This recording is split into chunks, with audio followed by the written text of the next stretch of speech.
lei swing nun suan le ko vel ka chen trin te kha nu tiang chona matiang lam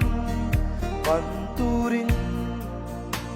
oh la li swa ka charta eng kim dang ayang sok su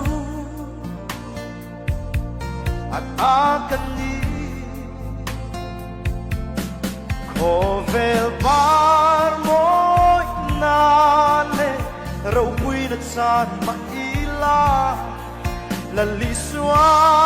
ka nei ta eng ma re re ka ngai to lo amma ne swan leng du har sat na kara pokat harawat song le tri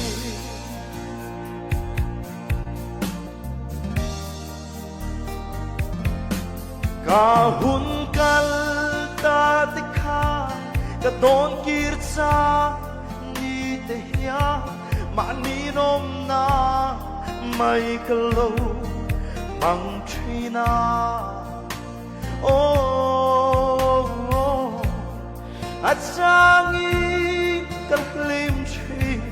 ma seria dai hey si lo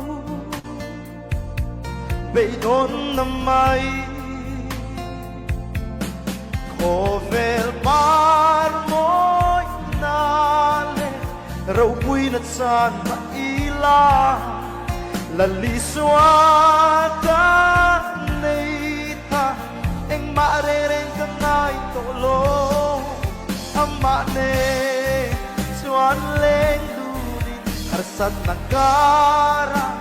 pokat rau chom le tri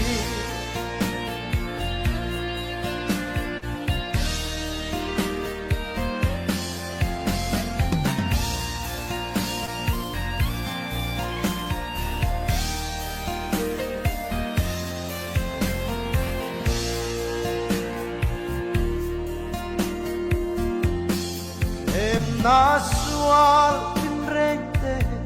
dong te turin kanun ya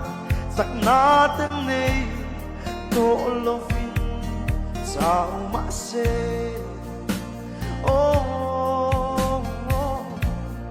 sak lâu te tan sak na nun nalal krista kan nei ta Sam lo vang oh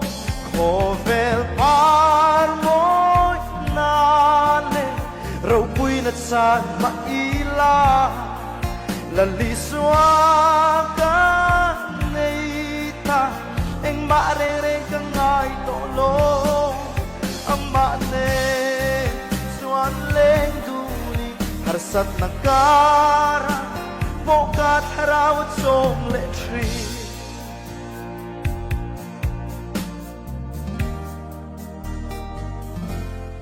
kem na sual tim reng te dau ne turin kan nun ya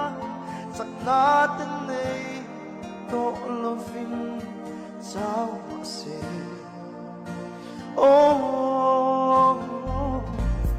sak lâu te tan sak na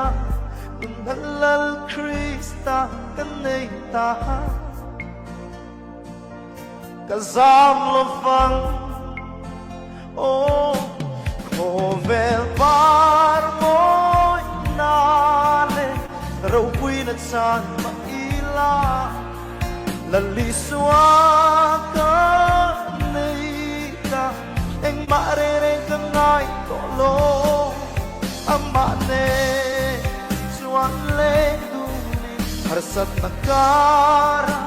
pokat rau chom le tri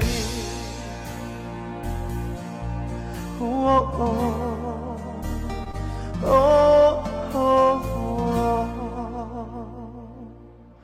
Alpan masong rose